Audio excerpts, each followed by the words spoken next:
ठीक है। अब इसी तरीके से अगर किसी को सर में दर्द है तो कहाँ पे आएगा? तो मैडम जो हमारा थंब है उसका ऊपर का पॉइंट ये वाला, ऊपर वाला पार्ट। ठीक है, इस पे कौन सा ऊपर कलर वाला। हम लगा सकते हैं? ब्लैक। ब्लैक लगा सकते हैं, ब्लू लगा सकते हैं। कूलिंग वाली साइड पे जाएंगे, ठीक है, चारों तरफ। ओके। लंबर एरिया में पेन आ रहा है, कहाँ पे प्रेशर पॉइंट देंगे? लंबर एरिया में पेन आ रहा है, where is lumbar area? Lumbar area lumbar क्या होता यहाँ है? पे मैडम, नंबर वही मैडम स्पाइनल कॉर्ड।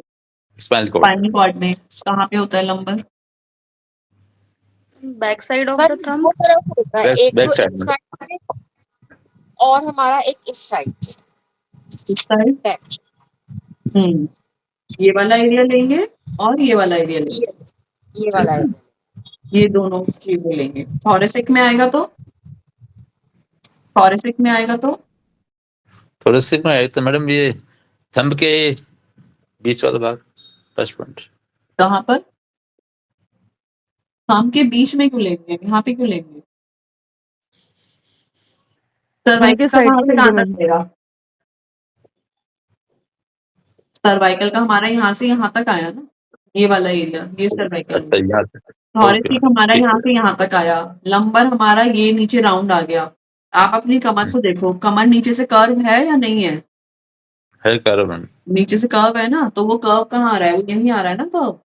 यहाँ तक तो थोरेसिक आ गया, ये सर्वाइकल आ गया, फिर थोरेसिक आ गया, फिर ये लंबर आ गया और लंबर का बाकी एरिया यहाँ आ गया। फिर ये क्या आएगा? ये एरिया कौन सा है? ये वाला। Madam tailbone. सॉरी, टेलबोन पीछे। ये वाला एरिया जो आ गया आपका कॉक्सिक्स सैक्रल, ठीक है ना, ये वाला। इंटेस्टाइन कहाँ आएंगे हाथ में? इंटेस्टाइन मैम फिंगर के जस्ट नीचे साइड। कहाँ पर? तले के बीच में। मैम फिंगर्स के नीचे साइड पे, जस्ट बिलो द फिंगर्स। कोई ड्रॉ करके दिखाओ मुझे।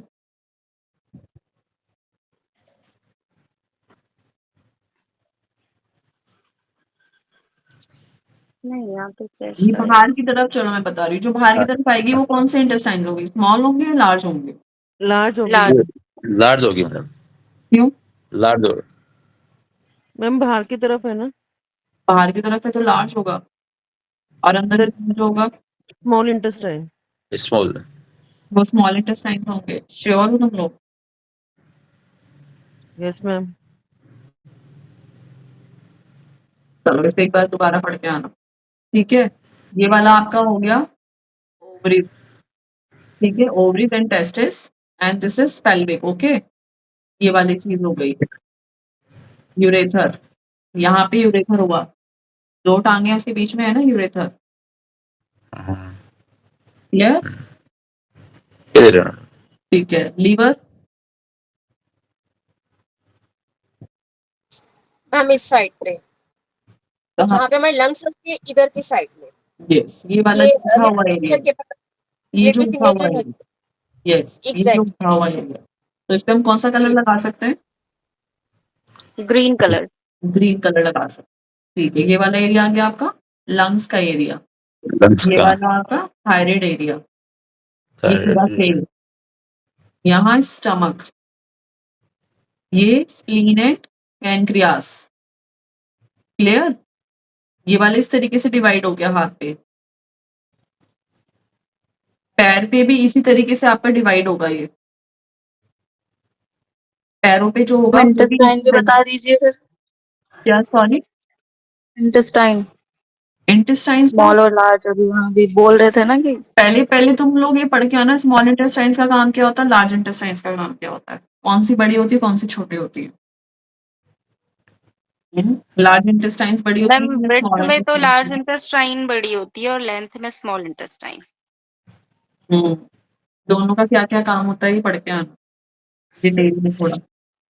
अच्छा एक चीज पूछ लीजिए मैडम, ये जो हम प्रेशर देते हैं, how many times you have to apply it pressure any point? अगर आप किसी भी पॉइंट पे प्रेशर देते हैं तो नॉर्मली आप उसको 4 से 5 बार देंगे, ठीक है? टोटल प्रोसेस जो होगा एक पॉइंट पे ज़्यादा से ज़्यादा आपका होना चाहिए वो 3 मिनट्स, इससे ज़्यादा नहीं, ठीक है? ज़्यादा दोगे तो नील पड़ सकता है, इंटरनल टिश्यू पे इंजरी हो सकती है।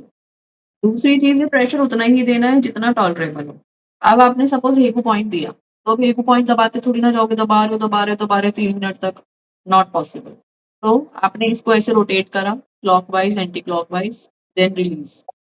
फिर आपने दोबारा से करा 1, 2, 3 clockwise, anti clockwise, then release, ठीक है? फिर आप क्या करेंगे आगे-पीछे, क्योंकि हमें जिस पॉइंट को स्टिमुलेशन देनी है उसको पूरी तरीके से देनी है। वर्टिकली, हॉरिज़ॉन्टली, सर्कुलर, ठीक है? चारों डायरेक्शन में। फिर हमने इसको अप एंड डाउन करा, ठीक है? साइड से भी करना है, रोटेशन में लेना है, तो हम इसे इस तरीके से प्रेस करेंगे। अब मैंने इसको प्रेस करा 1, 2, 3 रोटेशन एंड देन रिलीज़। अब आप उसे कंटिन्यू अगर 3 मिनट तक दबाते रहोगे, 3 मिनट कंटिन्यू दबाओगे तो उसमें इंजरी भी हो सकती है, उसमें पेन भी हो सकता है। दूसरी चीज़ प्रेशर सिर्फ़ उतना ही देना है जितना सामने वाला टॉलरेट कर सके, बहुत ज़्यादा ताकत नहीं लगानी है, कि आप उसके चेहरे का एक्सप्रेशन देख रहे हो और उसके बाद आप उसके ऊपर ताकत लगा रहे हो, वो चीज़ नहीं करनी। ठीक है? क्योंकि कई लोगों के साथ क्या होता है उनकी जो बॉडी होती है मतलब स्किन बहुत सेंसिटिव होती है, आप ज़रा-सा भी करोगे तो उनको नील पड़ जाएगा। तो इस चीज़ का ध्यान रखना है कि ये चीज़ ना हो। क्लियर है? मैं आज आपको एक चीज़ बहुत इम्पोर्टेंट बताने जा रही हूँ, शायद आपके काम आए, ठीक है? अब जैसे हमें किसी की नी की प्रॉब्लम डायग्नोज़ करनी है, तो आप कैसे डायग्नोज़ करोगे? क्या नी में सिर्फ़ ग्रीस ही घिसती है और कुछ भी होता है? नी में क्या-क्या प्रॉब्लम्स होती हैं?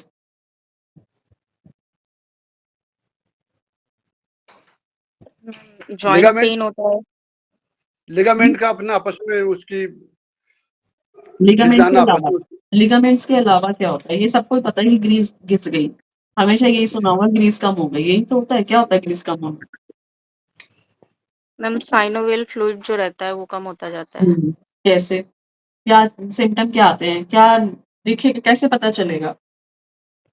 अगर मैम आपके कुछ पास लोग कोई आता है तो आप कैसे पता करोगे उस चीज़ को? पेन की प्रॉब्लम होती है, उन्हें चलने में प्रॉब्लम होने लगती है। कुछ लोगों के वहाँ जॉइंट से आवाज़ भी आनी आती है। उस आवाज़ को क्या कहते हैं? मैम उसका नाम भूल रही हूँ मैं अभी। उसे हम पॉपिंग वॉइस कहते हैं ना? Popping voice, yes ma'am.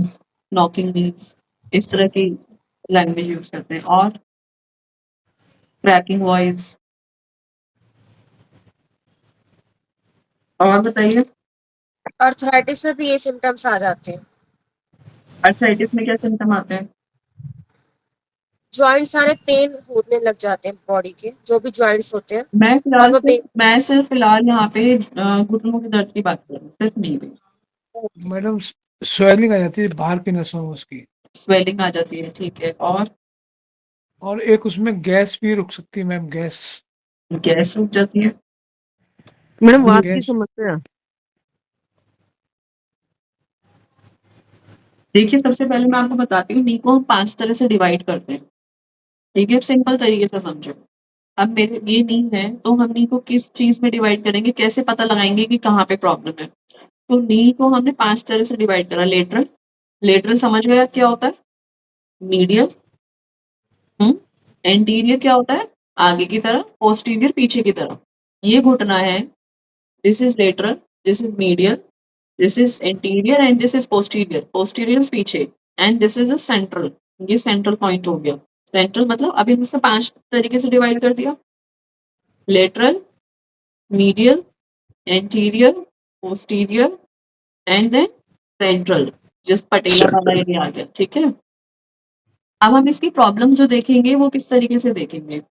अब अगर किसी को घुटने में ये घुटना है और मीडियल साइड की नीचे की तरफ पेन आ रहा है इधर, ठीक है? तो वो जो पेन आ रहा है वो पेन क्या है? वो ऑस्टियोआर्थराइटिस का पेन हो सकता है, ठीक है? अगर आपको मीडियल साइड पे आ रहा है, अंदर की तरफ पेन आ रहा है, तो वो ऑस्टियोआर्थराइटिस का पेन हो सकता है, ठीक है? और अगर वो मीडियल साइड पे आने के साथ-साथ वो पीछे पोस्टीरियरली भी जा रहा है, पीछे तक जा रहा है, तो वो कौन-सा पेन हो सकता है? वो मेनिस्कस मेनिस्कस सुना होगा ना आप लोगों ने? लेटरल मेनिस्कस, एंटीरियर मेनिस्कस, है ना? सिर्फ ये जान लेना कि घुटने का दर्द है, दैट इज नॉट इनफ। घुटने के दर्द में बहुत सारी कंडीशंस होती हैं, बहुत सारी चीजें होती हैं जो आपको थोड़ा पता होना चाहिए। तो अगर आपके मीडियल साइड में अंदर की तरफ पेन आ रहा है तो वो आपकी हो सकती है ऑस्टियोआर्थराइटिस की कंडीशन, ठीक है। अगर आपका घुटना है और वो फ्लेक्स्ड हो गया, कई लोगों को आपने देखा होगा घुटने ऐसे मुड़ जाते हैं, है ना? नीचे जब आप हाथ लगा के देखोगे तो गैप दिखेगा उसमें, इस तरीके से उसमें गैप दिखेगा, हाथ जाएगा। तो वो मीडियल कंडी जब वो फ्लेक्स्ड हो जाते हैं तो वो इसलिए होते हैं क्योंकि आपकी पेल्विक मसल वीक हो जाती है। कई लोग क्या करते हैं घुटने का ट्रीटमेंट करते रहते हैं लेकिन रूट कॉज़ किसी को पता ही नहीं होता। रूट कॉज़ उसका पेल्विक मसल्स का वीक होना भी हो सकता है। सबसे ज़्यादा यही होता है कि अगर आपकी पेल्विक मसल वीक है तो 90% घुटने की प्रॉब्लम आएगी। तो हमें उस कंडीशन में उनकी पेल्विक मसल ठीक करनी है। अब अगर आपका ऑस्टियोआर्थराइटिस वाली कंडीशन है तो एज आप मैटर करती है, एज कितनी है? तो उनकी 40 और 40 प्लस 50 प्लस में है, ठीक है। आप उसका एक्स-रे कराएँगे, अगर उसमें लेग स्पेस दिखा रहा है तो इसका मतलब वो ऑस्टियोआर्थराइटिस की प्रॉब्लम है। अब आपके पास जब डिफरेंशिएट कैसे करना है कि ये ऑस्टियोआर्थराइटिस का पेन है, ये एमसीएल है। एमसीएल मतलब मेनिस्कस का है। तो उसमें क्या होगा कि आपका जो पेन मैंने अभी बताया, जो मीडियल वाला पेन है, वो आपका पीछे पोस्टीरियर भी जाएगा। इसका मतलब वो कहीं न कहीं आपका मेनिस्कस की प्रॉब्लम हो सकती है। ठीक है? क्या-क्या चीज़ें पूछनी है कि भई कोई इंजरी तो नहीं हुई थी? कभी कोई चोट तो नहीं लगी थी? नॉकिंग वॉइस कब से आ रही है? ये सब चीज़ें। अब ऐसे इसी तरीके से आपका लेटरल साइड पे पेन आता है। कई लोगों को आपने देखा हो घुटने पे, ये आपका घुटना है, ये लेटरल साइड है, तो यहाँ पे पेन आएगा और यहाँ पेन आएगा ऊपर की तरफ। ये लेटरल साइड हो गया, बाहर वाली साइड। तो उसमें क्या हो सकता है? लेटरल मेनिस्कस हो सकता है, एसीएल हो सकता है, इंटीरियर क्रूशियल लिगामेंट, ठीक है? And third one is IT bands. अगर आईटी बैंड्स क्या होते हैं? इलियोटिबियल सिंड्रोम जिसे हम कहते हैं। बैंड होता है जो हिप से लेके आपकी वहाँ तक जाता है, नी तक अटैच होता है। तो कई लोगों को कंप्लेंट आती है ना कि जब हम चलते हैं तो हमें बाहर की तरफ पेन आता है। होता है ना कि जब हम चल रहे हैं तो हमें पेन आ रहा है, तो वो आईटी बैंड की वज़ह से भी हो सकता है। तो ये वाली प्रॉब्लम होती है। अब अगर किसी को फ्रंट में पेन आ रहा है, इधर की तरफ, ठीक है? तो फ्रंट में पेन आ रहा है, फ्रंट में अगर आपके नीचे वाली साइड पे पेन आ रहा है तो वो एंटीरियर मतलब एसीएल भी हो सकता है, एंटीरियर क्रूशियल लिगामेंट, ठीक है? नी पेन होगा उसमें, घुटना दर्द होता है, नी का जो वेट है वो उस पे पड़ नहीं पाता, ठीक है? और दूसरी चीज़ क्या होती है फ्रंट में डीप पेन होगा, अंदर की तरफ पेन होगा। तो इसको हम ये भी कह सकते हैं कि भई पटेला फेमोरल सिंड्रोम वगैरह आपने सुना होगा। इस तरह की प्रॉब्लम जो होती है वो यही चीज़ होती है। अब पोस्टीरियर वाली पोस्टीरियर मतलब पीछे वाली साइड का पेन, ठीक है? तो पोस्टीरियर क्रूशियल लिगामेंट, इसमें क्या होता है कि आपके पीछे के जो लिगामेंट्स हैं वो डिस्टर्ब हो गए, या कई लोगों को आपने देखा होगा पीछे वाले एरिया पे मोटा-मोटा वो बन जाता है मांस, है ना? उसे हम कहते हैं बेकर सिस्ट। उसे बेकर सिस्ट कहा जाता है, और या फिर आपकी हैमस्ट्रिंग्स में कोई इंजरी हो गई हो तो भी ये प्रॉब्लम आ सकती है घुटने की। क्लियर? अब अगर मैं सेंट्रल की बात करूँ, सेंटर मतलब बीच में, ठीक है? फ्रंट हमारा ये था और सेंटर के मतलब है पूरा चपनी जिसे हम पटेला कहते हैं, उसमें। ये नॉर्मली यंगस्टर में ज़्यादा होती है प्रॉब्लम। 18 से 40 साल के जो लोग होंगे उसमें ज़्यादा देखने को मिलेगी। रीज़न क्या होता है? साइक्लिंग जो ज़्यादा करते हैं, या कोई बहुत ज़्यादा इंक्लाइंड वाली या बहुत ज़्यादा रनिंग करते हैं, उनके साथ ज़्यादा, या जंपिंग ज़्यादा करते हैं, उन लोगों के साथ प्रॉब्लम ज़्यादा आती है। इसमें क्या होगा? पटेला में पेन होगा। ये पटेला है, उसको आप मूव करके देखेंगे इस तरह से, lateral, medial, interior and superior दोनों तरफ से देखेंगे तो उनको पेन फील होगा, दर्द होगा, ठीक है? पटेला मूव करने पे। तो इसको हम पटेला फेमोरल सिंड्रोम कहते हैं। तो आपका ये जानना इसलिए ज़्यादा ज़रूरी है कि आपके पास अगर आप कोई घुटने का पेशेंट है तो सिर्फ़ इतनी सी बात नहीं पता होनी चाहिए कि हाँ, घुटने का दर्द है और ग्रीस खत्म हो गई। सिर्फ़ लोगों को यही बात पता होती है जनरली कि ग्रीस खत्म हो गई। ग्रीस खत्म होने के अलावा बहुत सारी चीज़ें होती हैं इसमें, ठीक है? तो आपको एक बेसिक कॉन्सेप्ट पता होना चाहिए, ये सारी चीज़ें होती हैं। अब इसमें आप अगर एक्यूप्रेशर पॉइंट देंगे तो हम क्या करेंगे? तो सबसे पहले जो घुटना है, क्योंकि हम मेन लोकेशन वाले एरिया पे जाएँगे, तो उसमें हम क्या करेंगे? एक तो हम ST36 पॉइंट है। अब घुटने के नीचे 2 पॉइंट्स होते हैं। यहाँ पे 2 पॉइंट होंगे, ऊपर की तरफ जो है ऊपर 2 पॉइंट होंगे। जहाँ आपका घुटना शुरू हो रहा है और जहाँ घुटना खत्म हो रहा है, उनके जस्ट आप पकड़ोगे तो 2 पॉइंट्स पता चलते हैं। वो 2 पॉइंट होंगे। फिर आपके मीडियल और इंटीरियर, ये लेटरल साइड है और ये मीडियल साइड है, तो इनके दोनों तरफ भी पॉइंट्स आते हैं इधर की तरफ। क्लियर? फिर आप बैक में जाएंगे तो 3 फिंगर्स हम ऐसे इस तरीके से लोकेट करते हैं। इतना स्पेस खुला होना चाहिए 3 फिंगर्स का। जो वो 3 फिंगर्स आप ऐसे करके लगाओगे, वो 3 पॉइंट्स आपके जो होते हैं वो नीज के होते हैं। ठीक है? तो हम इन 6 पॉइंट्स पे सॉरी 2, 2, 4 और 5, 6, 7, 8, 9 पॉइंट्स पे हम स्टिमुलेशन एंड प्रेशर पॉइंट्स देंगे, तो हम उनकी नीचे प्रॉब्लम को कवर कर सकते हैं। क्लियर? ठीक है, बाकी 1 फुट का पॉइंट होता है, वो बाद में बता देंगे आपको किस तरीके से क्या होता है। तो ये हो गई आपकी नी की प्रॉब्लम अगर हम लेके चलें तो। क्लियर? अब इसके अलावा बताइए इसमें और आपको कुछ पूछना है? मैम कैल्शियम की कमी से भी होता है ना ये? कैल्शियम की कमी से होता है, अगर आपकी कैल्शियम की डेफिशिएंसी है, मिनरल्स की डेफिशिएंसी है तो प्रॉब्लम आएगी। ठीक है? तो उसके लिए तो आपको ये है कि भई आप उनको सफ़ेद तिल का पानी दीजिए, कैल्शियम के कुछ सप्लीमेंट्स आते हैं वो दे सकते हैं आप, जो बेस्ट सप्लीमेंट्स हो सकते हैं। नॉर्मल शेलकेल वगैरह सजेस्टेबल नहीं है, वो नॉर्मल होते हैं, उससे डेफिशिएंसी पूरी नहीं हो सकती। विटामिन डी की कमी होती है, उसकी वजह से भी प्रॉब्लम आती है। लेकिन सिर्फ़ ये कह देना कि इसकी वजह से हो रही है तो दिस इज़ नॉट सफिशिएंट। सबसे ज़्यादा इम्पोर्टेंट होता है कि कहीं आपकी पेल्विक मसल तो वीक नहीं हो रही है, सबसे इम्पोर्टेंट। आप नी की लोकेशन देखिए, नी फ्लेक्स तो नहीं है। नी फ्लेक्स्ड है इसका मतलब पेल्विक मसल वीक है, क्योंकि नी प्रेशर ही नहीं ले पा रहा, इसलिए वो फ्लेक्स्ड हो जाएगा। अगर नी फ्लेक्स्ड नहीं है और फिर भी नी में पेन है तो कहीं न कहीं वो पटेला में प्रॉब्लम है। तो आपको ये चीज़ें थोड़ी-सी जाननी पड़ेंगी इस तरीके से। ठीक है? अच्छा, 2 पॉइंट्स और मैं आपको बता रही हूँ, लिख लो आप थोड़ा-सा P6।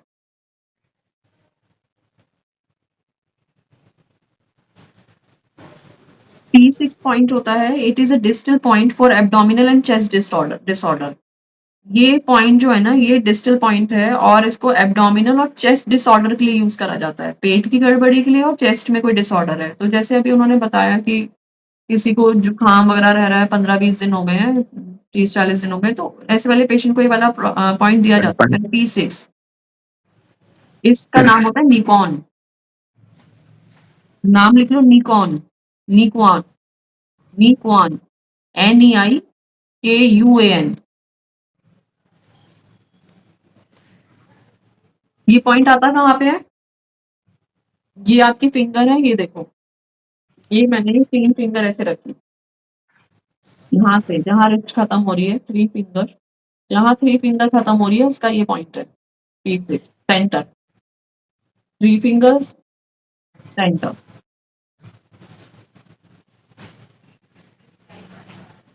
ठीक है? ये कॉन्स्टिपेशन के लिए भी यूज़ होता है। अब इसमें लिख लीजिए हम ये क्या-क्या नॉर्मल फिंगर से ही प्रेस करेंगे इसमें तो हो जाएगा? हाँ, ये वाले 3 फिंगर और ये वाला पॉइंट। ओके। ठीक है? अब इसमें कब-कब ये पॉइंट दिया जा सकता है? तो इसमें पैरालिसिस वाली कंडीशन है, जैसे आपकी क्लॉ हैंड हो गया, हाथ की मसल वीक हो गई है, तब दिया जा सकता है। Polymyelitis, poliomyelitis, muscular wasting and myopathies, मतलब मसल्स जो वीक हो गई हैं, मसल्स वीक हो गई हैं, उनके लिए दिया जा सकता है। Brachial neuralgia and carpal tunnel syndrome. Carpal tunnel syndrome पता है आप लोगों को? कार्पल टनर सिंड्रोम होता है जब हाथ की प्रॉब्लम आती है, मतलब ये हाथ झनझनाने लगता है इतना, है ना? Carpal, this is carpal bones, हाथ की जो होती है कार्पल, इसे कार्पल बोन कहते हैं। तो कार्पल टनल सिंड्रोम क्या होता है? जब आपके हाथ में सुनपन आना, झंझनाहट होना, उसको कहते हैं। तो इस वाले पॉइंट में भी ये दिया जा सकता है जब किसी को ऐसी प्रॉब्लम हो। गैस्ट्राइटिस, ठीक है, हिकअप, किसी को बार-बार खाँसी मतलब वो हो रही है, हिचकी आ रही है। हार्निया की प्रॉब्लम है किसी को।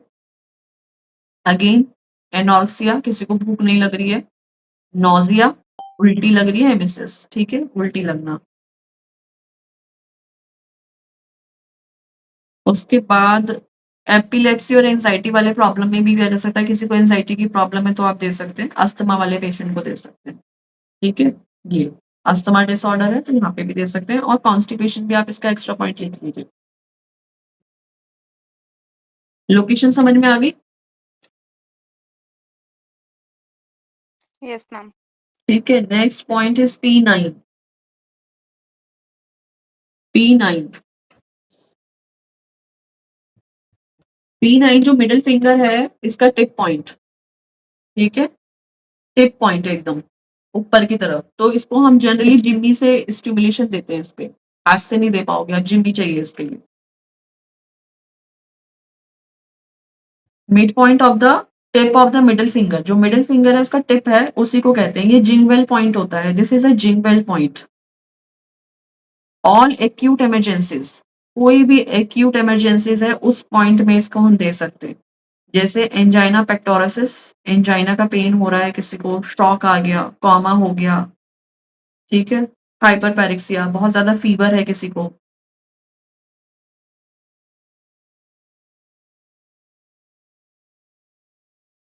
ठीक है, मैम ये हेडेक में भी यूज करते हैं ये वाला पॉइंट? हेडेक में दे सकते हैं आप, ऐसा कुछ नहीं है। इमरजेंसी है मतलब बहुत ज्यादा सीवियर पेन है, हेडेक में सबसे अच्छा पॉइंट यही है, अगर किसी को सर में दर्द हो रहा है तो आप थंब के आसपास उसे प्रेस करो, ये वाला आप करोगे ना उसमें आपको इंस्टेंट रिलीफ दिखेगा। और जो मैंने डाइक्लोफेनिक का बताया ऑइंटमेंट जगह जगह सर पे लगा के उस पर हल्की सी स्टिमुलेशन दे दो, 100% रिलीफ मिलेगा। नहीं, वो बताया था कि अगर हैवी हेड है, मतलब माइग्रेन है तो सीवियर पेन है, तब ये मिड पॉइंट बताया था दे सकते उसके हो, लिए भी। सर के दर्द के लिए भी दे सकते हो,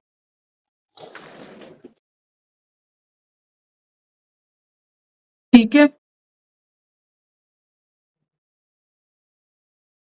बाकी अब अगली क्लास में वो आपको बता देंगे मैम वगैरह आपका क्या क्या चीजें रहनी है।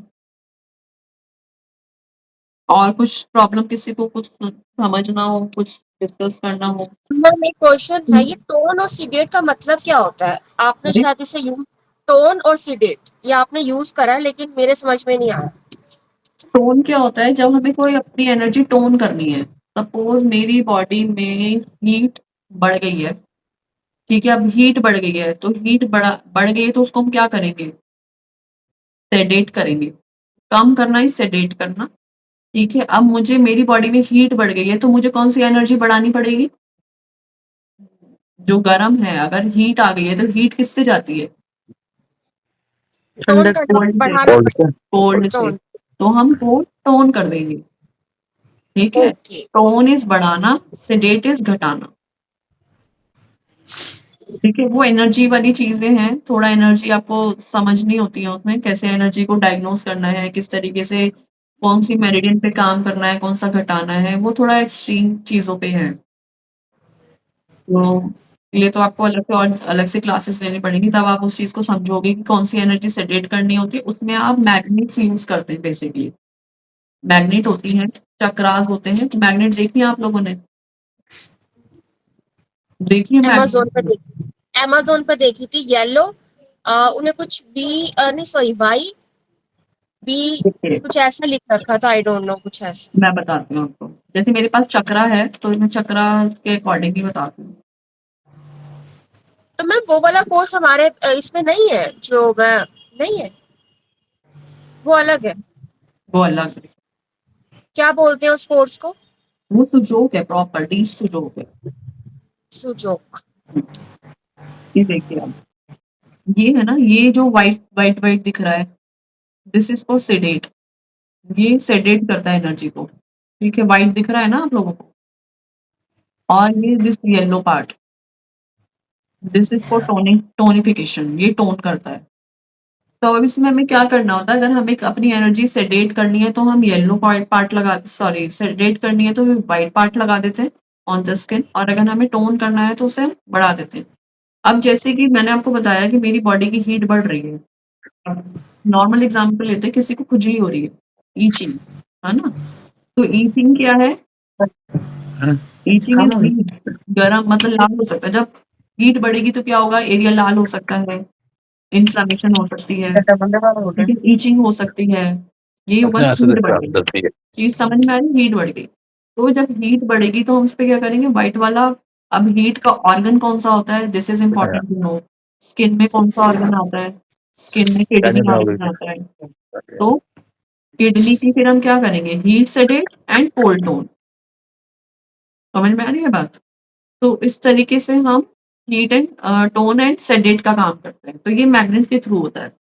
आपका जो सुजोक है ना, बेसिक वाले उसमें है, जिसमें आप ये समझते हैं कि भाई आपको वहाँ पे कुछ पॉइंट आपको समझ में आया, उस पॉइंट पे आपने स्टार मैग्नेट लगा दी। स्टार मैग्नेट आती है अलग से, वो मैग्नेट आपने लगा दी। टोनिफिकेशन और सेडेट करने के लिए आपको एनर्जीज की नॉलेज होनी बहुत ज्यादा इंपॉर्टेंट है, और वो आपको थोड़ा प्रैक्टिकली समझनी पड़ेगी। मैम ने एक प्रोस्पेक्टस प्रोवाइड करा था जब ड्यूरिंग एडमिशन, तो उसमें तो बहुत कुछ था, ये सब है। मेरे को सॉरी करिकुलम मिला है एक, उसमें तो सब ये चीजें हैं, इसलिए मैंने आपसे पूछा। हाँ, बताइए आप क्या चीजें हम कर रहे हैं, क्या चीजें मिस हो रही हैं उसमें? मैं ग्रुप में सेंड कर दूंगी, क्योंकि पढ़े हुए भी थोड़ा टाइम, काफी कुछ था उसके ना, ये सब चीजें मैंने स्टार्टिंग में जब एडमिशन लिया था तो मैंने पढ़ा था। सुजोक उन्होंने बताया था, सुजोक आपका जो हो रहा है वो यही है कि आप स्टार मैग्नेट कैसे लगा सकते हैं उसमें। सीड थेरेपी जो मैंने आपको बीच में बताई थी कि आप सीड लगा सकते हैं। इफ यू रिमेम्बर कि मैंने आपको बात बताई थी कि भाई आपको दर्द हो रहा है, घुटने के पॉइंट है, तो आप क्या लगा देंगे, यहाँ पे सीड लगा देंगे, उसको स्टिमुलेट करते रहेंगे। ठीक है, प्रैक्टिकल के लिए जब क्लास में आएंगे तो प्रैक्टिकल आपको पता चलेगा, तो वो सीड थेरेपी है। ठीक है, कलर थेरेपी जैसे मैंने आपको कलर्स का बताया कि भाई यहाँ पे ये वाला कलर लगाएंगे, यहाँ ये वाला कलर लगाएंगे, this is colour therapy. Magnet Sujok therapy is basically Sujok, जो आप मैग्नेट्स लगाते हैं। बट एनर्जी वगैरह जानने के लिए you need to be very detailed. इसमें बहुत सारी चीजें होती हैं, आपको एनर्जीज पता कैसे चलेगी, कौन सी एनर्जी है, क्या है, हीट कैसे पता चलेगी, ह्यूमिडिटी कैसे पता चलेगी, तो ये थोड़ा डिफरेंट है इस चीज़ को सीखने के लिए डिटेल में। बल्कि मैं आप लोगों को बहुत एक्स्ट्रा करा रही हूँ, जो कोर्स से भी अलग है। जैसे डायग्नोसिस नहीं बताई है ऐसे कि डायग्नोसिस बताओ, ये बताओ, वो बताओ, ये सारी चीज़ें मैं एक्स्ट्रा करा रही हूँ because I want to know कि भाई जो मेरे साथ जुड़े हैं उनको अच्छे से बेस्ट चीज़ें पता होनी चाहिए। कि आपके पास कोई आ रहा है, आपको क्लैरिफिकेशन होनी चाहिए, आपको कैसे उन्हें समझाना है, कैसे आपको उनकी चीज़ों को डायग्नोज़ करना है, तो ये इम्पोर्टेंट है। तो ये तो आपको एक्स्ट्रा मिल रहा है सारी चीज़। ठीक है? बाकी अगर और भी कोई प्रॉब्लम है तो आप पूछ सकते हो। मैम सुजोक का मैम जैसे हेलो, सुजोक का जो मैडम आपने कोर्स बताया वो कितने डेज का है? ये आप निशा मैम से बात करना, वो बताएँगे आपको सारा। टोटल ओके को मैम। अच्छा जो मैं बता रही हूँ आपको सुजोक का, जी तो जी अलग जी। से मैं आपको बता रही हूँ। हाँ वो जी। भी आप मान के चलिए उसमें 6 मंथ्स लग जाते हैं पूरे, सैटरडे संडे। Saturday, Sunday. और उसमें मैम सबसे इसका इम्पोर्टेंट है आपको एनर्जी की नॉलेज होनी चाहिए। और मैम फीस कितना है? फीस वगैरह तो मैं आपको बता दूँगी, मैम वगैरह से डिस्कस करेंगे, then I let you know. Okay, thank you ma'am. Ma'am actually जब कर रहे हैं तो फिर पूरी डीपली ही करें, करना ये चाहिए। थोड़ा माइंड में आ रहा है कि जब कर ही रहे हैं तो फिर 1-1.5 साल 2 साल लगा दें और अच्छे देखो सीखें। डीपली करने ये के से लिए कंफ्यूजन क्रिएट डीपली होगी, करने आधा के लिए अधूरा ज्ञान कितना खतरनाक हो जाएगा। नहीं, नहीं, आप सुनो मेरी बात। ये जो मैं आपको इतना बता रही हूँ, ये मैं 4 साल पढ़ी हूँ। हाउ इज़ इट पॉसिबल कि 4 महीने में या 6 महीने में चीज़ें कंप्लीट हो जाएँ? समझ रहे हो? लेकिन मैंने जो पढ़ा है उसका बेस्ट मैं आपको बता रही हूँ, कि जी ये जी जी। चीज़ें बेस्ट हैं, ये आप कर सकते हो। जैसे आप लोगों का तो सिर्फ़ इसमें एक्यूप्रेशर ही है ना? क्या कोर्स में लिखा था आपका हाइड्रोथेरेपी आपको सिखाएँगे या नेचुरोपैथी नो आपको बताएँगे नो या पाइल्स का ट्रीटमेंट बताएँगे, नो। किसी चीज़ का ट्रीटमेंट बताएँगे, लिखा था इसमें? नहीं लिखा था, लेकिन मैं बता रही हूँ इसलिए कि आप लोगों को पता चले ये चीज़ें, ठीक है? उसमें हाइड्रोथेरेपी कहीं से कहीं तक नहीं है, उसमें डाइट कहीं से कहीं तक नहीं है, लेकिन मैं चीज़ें आपको एक्स्ट्रा बता रही हूँ, कि आप ये चीज़ें कर सकते हो। कोई आपके पास आ रहा है देन आप ये चीज़ें उनको दे सकते हो, कि आप ये चीज़ें करोगे तो आपको रिज़ल्ट ज़्यादा दिखेगा। तो ये चीज़ें आप इस तरीके से फ़ॉलो करो उन चीज़ों को।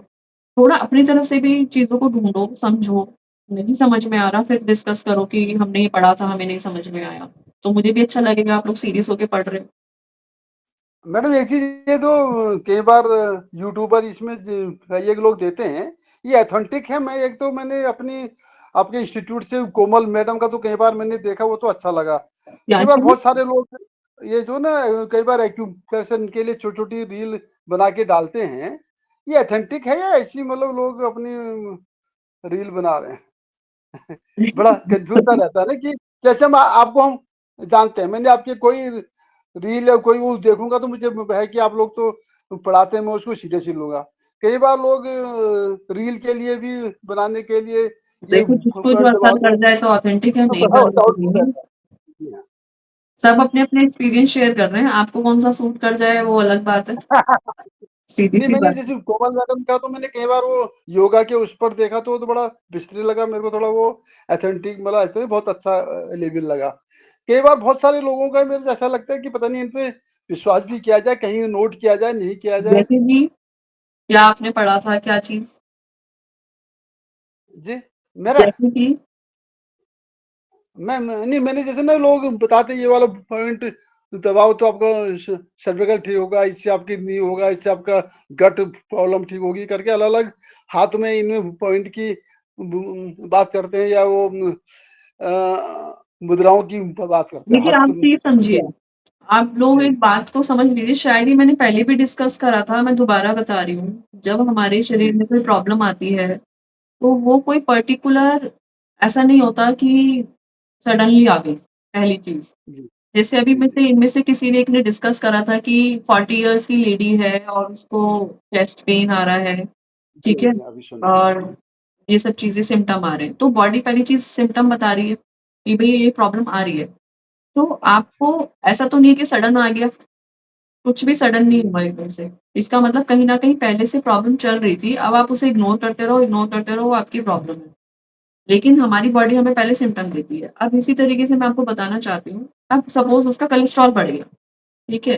अब कोलेस्ट्रॉल बढ़ गया तो क्या कोलेस्ट्रॉल सिर्फ़ पॉइंट ज़माने से ठीक हो जाएगा? ना, ना, ना। हुँ? Diet is the important of that. नहीं हो सकता ना। पॉइंट नहीं होगा। कैन बी हेल्प, ये उसको हेल्प कर सकता है, लेकिन आप सोचो कि पॉइंट दबाने से आप हार्ट अटैक रोक दोगे तो इट्स नॉट पॉसिबल। नहीं, नॉट लेकिन पॉसिबल। आप उसकी बहुत सारी चीज़ें देखेंगे, बहुत सारी चीज़ें आप उसको करना पड़ेगा। जैसे कि आपको पता है कोलेस्ट्रॉल बढ़ गया, तो कोलेस्ट्रॉल का कॉज़ जानो ना क्यों बढ़ा है? इसका जी, मतलब प्रोटीन बढ़ रहा है ना बॉडी में, फैट बढ़ रहा है बॉडी में, वही तो इकट्ठा हो फैट रहा बढ़ है। उसको घटाने के लिए जी, हमें क्या करना पड़ेगा? तो सबसे इम्पोर्टेंट चीज़ यहाँ क्या आती है? डाइट को पहले तो सबसे इम्पोर्टेंट डाइट डाइट का आती है। सबसे इम्पोर्टेंट डाइट है कि वो डाइट में क्या चीज़ें ले रही है। उससे इम्पोर्टेंट आता है उनका लाइफ़स्टाइल क्या है। वो कितने बजे सो जी रही हाँ, है, कितने बजे उठ रही है, क्या उनका फिज़िकल एक्टिविटी है, मेंटल स्ट्रेस ज़्यादा तो नहीं है, ये सारी चीज़ें। तो जिस जी, तरीके से प्रॉब्लम डेवलप हो रही है, उसी तरीके से वो रिड्यूस भी होगी। एक्यूप्रेशर उसमें इतना हेल्प कर सकता है कि जो उनको सडन पेन आ रहा है, या मैंने शुरू में भी बताई थी कि एक्यूप्रेशर आपका सर्वाइकल प्रॉब्लम और आपकी कमर का दर्द, या आपको इस तरह की कोई और प्रॉब्लम आ रही है, मतलब बहुत सारी चीज़ों में हेल्प करता है। लेकिन आपको कहीं न कहीं उसके रूट कॉज़ पे काम करना पड़ेगा। आप एक थेरेपी से सारी चीज़ें कंट्रोल नहीं कर सकते। हर प्रॉब्लम एक दूसरे से रिलेटेड है। अभी हमने पाइल्स डिस्कस करी थी। Piles is a simple problem of constipation and lifestyle, constipation and lifestyle तो कॉजेज़ हो गए, सिटिंग पोजीशन, ठीक है? फूड वो तो कॉजेज़ हो सिटिंग गए। पोजीशन। लेकिन पाइल्स प्रॉब्लम क्या? अगर पाइल्स की मैं प्रॉब्लम देखूँ तो वो आपके रेक्टम में भई इन्फ्लेमेशन हो रही है और आपको ब्लीडिंग हो रही है। सिंपल जी, प्रॉब्लम ये है ना, सिंपल वर्ड्स में तो प्रॉब्लम ये है, लेकिन उसका कॉज़ क्या है? तो हमें उसके कॉज़ पे काम करना पड़ेगा। अगर हम उसके कॉज़ पे काम नहीं करेंगे तो आप सुपरफिशियली कितना ही प्रेशर दे लो, कुछ भी कर लो, कुछ नहीं होगा उससे। इंस्टेंट रिलीफ मिल जाएगा, लेकिन आप उसे काफ़ी टाइम तक क्योर नहीं कर सकते। तो आपको सारी चीज़ें साथ में लेके चलनी पड़ेगी, तब जाके आप उसे बैलेंस्ड कर सकते हो। अच्छा एक बार मैं जरा से रिपीट कर रहा हूँ अपना सेम प्रॉब्लम। माइग्रेन के लिए which point did you tell me? देखिए, मैंने आपको अभी दोबारा बताया था कि माइग्रेन में सबसे पहली चीज़, उनके सर में दर्द है तो आप आइस पैक लगाइए, वेरी इंपॉर्टेंट। जी, जी, ठीक ओके, है? आइस पैक से उनको रिलीफ मिलेगा। दूसरी चीज़, उनके ये वाले पॉइंट जो थे, ये वाले, इधर वाले, इस वाले पॉइंट्स पे आप जिम्मी से कर सकते हैं, तो जिम्मी से प्रेशर दीजिए, रोटेशन दीजिए, उस वाले पॉइंट्स को दबाओ। ये नाखून के आस-पास पूरा एरिया, ये, ठीक है? दोनों हाथ के इस पे करो, उसको इनसे भी रिलीफ मिलेगा। दूसरी चीज़, अगर वो खाली पेट थे, ठीक है? कई बार खाली पेट की वजह से भी माइग्रेन हो जाता है। भूख के अटैक से भी माइग्रेन हो जाता है, ठीक है? अगर आपने कुछ पर्टिकुलर फूड होते हैं, जैसे कई लोगों को कढ़ी की वजह से माइग्रेन हो जाता है, ठीक है? सबका डिफरेंट है, अलग-अलग बॉडी का, हर बॉडी का सिम्पटम अलग है। किसी की जनरली इसमें जो देखा जाता है कॉज़ इसका गट डैमेज की वजह से होता है। अगर उनकी गट अच्छी नहीं है, बैक्टीरियाज़ बैड बैक्टीरिया ज़्यादा हैं, तो उनको प्रॉब्लम जल्दी-जल्दी होगी। तो मेन है आप उनका पेट ठीक है, नहीं है, बाकी सारी चीज़ें कैसी हैं, वो सब चीज़ें भी आपको देखनी पड़ेंगी। तो हमें उन सबको लेकर ट्रीटमेंट करना पड़ेगा। अब मैं आपको कह दूं नहीं सिर्फ यही पॉइंट दबा दो उसके बाद सब कुछ ठीक हो जाएगा, नॉट पॉसिबल। अगर कॉज पे नहीं पहुंचोगे तो नॉट पॉसिबल। ये हेल्प करेगा। दूसरा डाइक्लोफेनिक मैंने आपको बताया कि डाइक्लोफेनिक ऑइंटमेंट लो यहाँ पे, ये वाले पॉइंट पे, सेंटर वाले पॉइंट पे, 2 पॉइंट यहाँ आते हैं, ये इधर सेंटर, यहाँ पे temples and back of the occipital, ये वाले। तो इन पे आप उनको थोड़ा-थोड़ा सा लगाओगे ना तो उनको इंस्टेंट रिलीफ दिखेगा। ओके। ठीक है? और अगर जो किसी मैंने में ट्राई हो किया रहा था है तो ये हैं? हेड पेन में माइग्रेन मैंने में ट्राई आपने किया बताया था ये, कि चक्कर रिलीफ आना हुआ का था। ये होता है। अभी भी मैं just I came to just right now कि लेटा हुआ है और जब बैठता है तो ऐसा लगता है जैसे चक्कर आ रहा है। तो that is may be the cervical also. दोबारा बताओ। जैसे अभी ना लेटा हुआ है जैसे आराम कर रहा है तो बैठने पे ऐसा लग रहा है जैसे चक्कर आ रहा है। तो आपने बताया कि सर्वाइकल में चक्कर का तो कम चांसेस होते हैं। नहीं, सर्वाइकल में माइग्रेन जो चक्कर के चांस होते हैं, माइग्रेन में कम सर्वाइकल में चांस तो है। होते हैं। नहीं, खड़े होने सर्वाइकल में पे तो चक्कर आते हैं? बैठने पर ही हाँ, खड़े होने पे भी ऐसा लगता है कि ये चक्कर आ कब रहा से है। हो रहा है? 2-3 दिन से, 2 डेज़। अच्छा 2-3 दिन से ही हो रहा है। हाँ। जब भी खड़े होके चल रहे हैं तो भी इनको चक्कर आ रहे हैं। जी, जी, जी, जी। तो ये इनको सर्वाइकल और माइग्रेन नहीं है ये। ओके हैं। ये इनको एक्चुअली इनके ईयर में कोई प्रॉब्लम है। इसको हम कहते हैं बिनाई सिंड्रोम कहते हैं। बिनाई प्रॉक्सिमल सिंड्रोम है ये। उनके कान में जो ओके। फ्लूइड है ना वो डिस्टर्ब हो गया है। उसकी वजह से उन्हें प्रॉब्लम अच्छा। आ रही है। ओह आई सी। तो ये जब एंटी वो वाले को लेट रहे होंगे तो उनको चक्कर आ रहे होंगे, लेट के जब खड़े हो रहे होंगे तो चक्कर आ रहे होंगे। जी हाँ, जी हाँ, जी हाँ, जी हाँ। ऐसे ही और हो रहा है ना। जी। और वॉमिटिंग भी आ रही है, सर में दर्द हो रहा है, तो उनके कान में प्रॉब्लम है। आप एक बार कान वाले डॉक्टर को दिखाइए। Okay, okay. ठीक है? तो राइट। एक बार कान वाले डॉक्टर को मैम दिखाओ, मुझे लगता है वहीं से कोई प्रॉब्लम उनकी डायग्नोज होगी। वरना सही है, आप सही। इसके लिए एक एक्सरसाइज भी होती है। आप मेरे इसमें डालेंगे, मेरे चैनल पे अगर डाल देंगे ना उस पे वीडियोस पे आपको एक्सरसाइज दिख जाएगी। उसमें इसको सर को ओके, ऐसे पकड़ के थोड़ा-सा अपलिफ्ट करना होता है 45 ओके। डायरेक्शन पे, 45 डिग्री पे। ठीक है। ठीक है? तो इनको ये माइग्रेन और सर्वाइकल नहीं है, ये कान की प्रॉब्लम की वजह से है। ये एंटी हाँ, ओके। हुँ, मे बी हाँ, राइट। ठीक है। Okay, thank you. मैडम आपका चैनल कौन सा है? आप डॉक्टर रजनी एनएनसी के नाम से चेक करोगे तो मिल जाएगा आपको। Okay ma'am. Doctor Rajni NNC की बैटरी खत्म हो रही है, खत्म होने वाला है। ठीक है, बाकी अगर कोई प्रॉब्लम है तो आप लोग पूछ सकते हैं मुझसे। ठीक है मैम, थैंक यू सो ठीक है, much. Okay ma'am, thank you ma'am. Okay, bye bye, take care, thank you ma'am. Bye. Bye.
जल्दी यार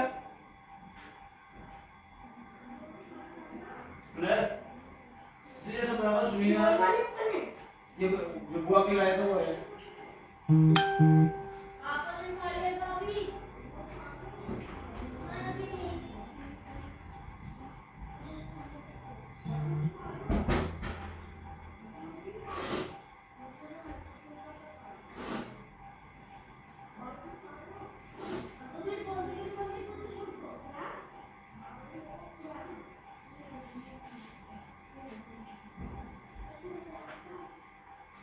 नहीं होगा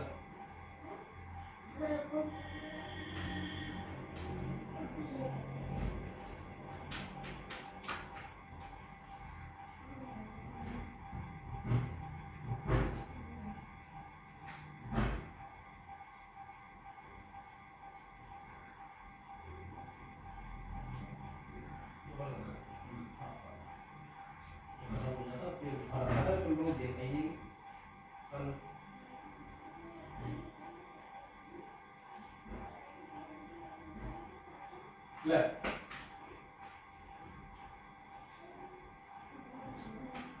अभी वो भेज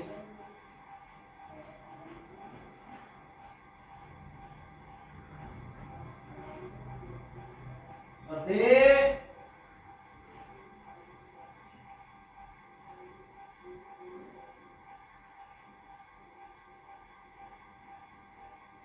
अभी आजा नहीं बोल रहे हैं नहीं बोल रहे हैं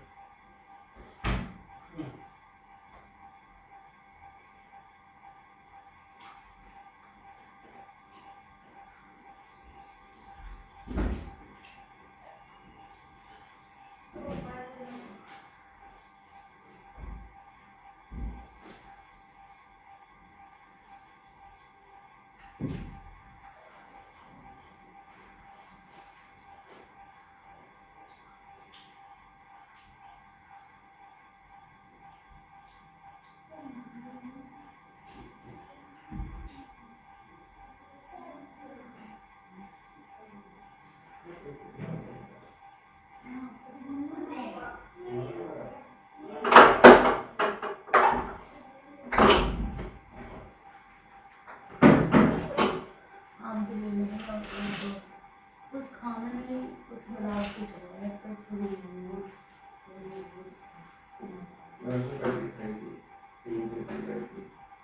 ये ना मौसम चल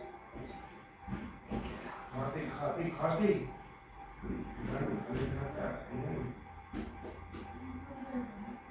ये तो बात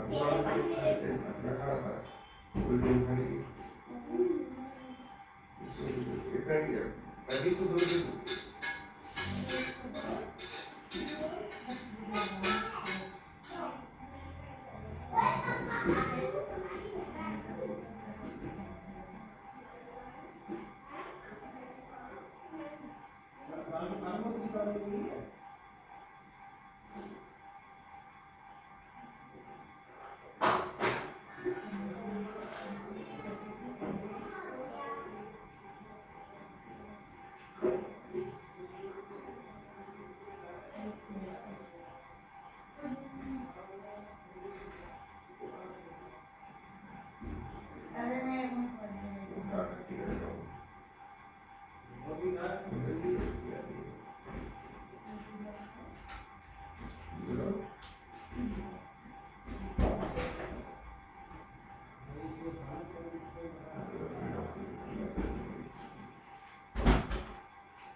सही कर दिया मैंने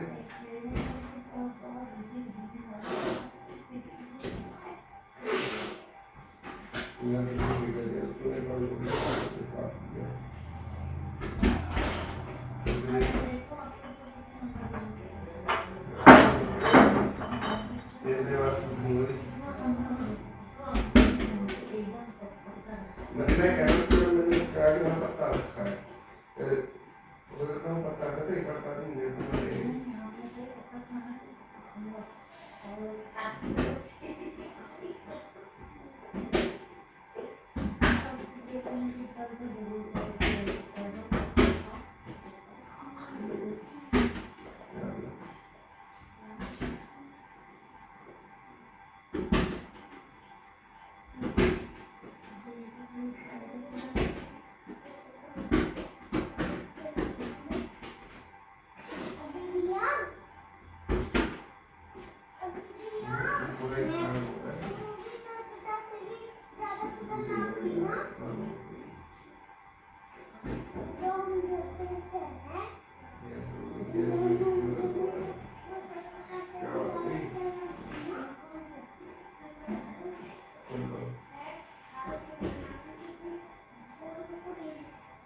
ये कुछ चल रहा है, बंद करो।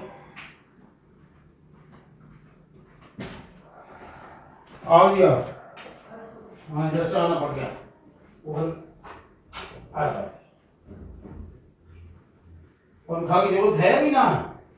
पंखे की जरूरत है? बैठ। आ रही बता दिए। वो बंदरों को ऐसे बंद कर दें, मतलब घुसाने के पीछे से। हाँ जी।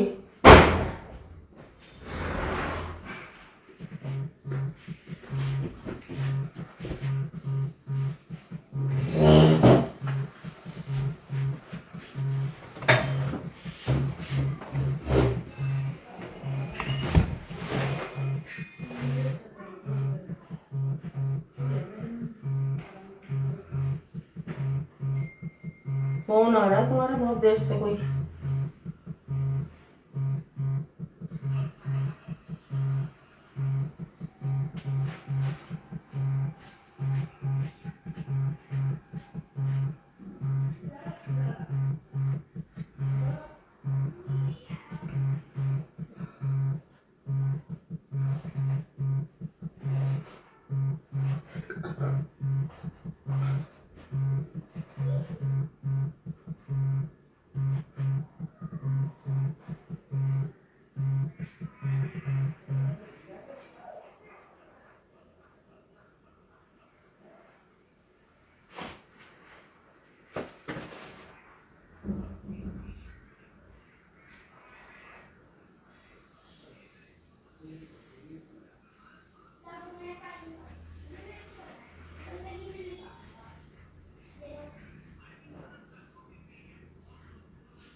रिजल्ट आए हैं और इस परीक्षा में हजारों लोगों ने अपनी किस्मत आजमाई, लेकिन कुछ ही लोग ऐसे थे जो बढ़िया रैंक के साथ इस परीक्षा को क्रैक कर पाए। उन्हीं में से एक हैं प्राची बाबा। मेरठ की रहने वाली है, मेडिकल कॉलेज के प्रांगण में रहती है और इनके पापा यहीं पर नौकरी करते हैं, छोटी सी नौकरी, और गांव से बिलोंग करती है, पास में ही एक गांव है। उन्होंने 59th रैंक जो है वो हासिल की है, यानी वो IAS हुई है।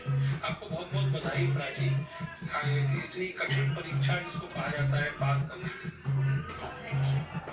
क्या कहें? फोन आ रहा है बेटा तुम्हारा बहुत देर से।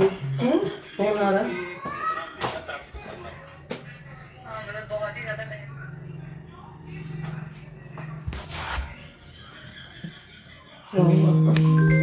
हाँ जो कुछ नहीं, अभी तो वही जस्ट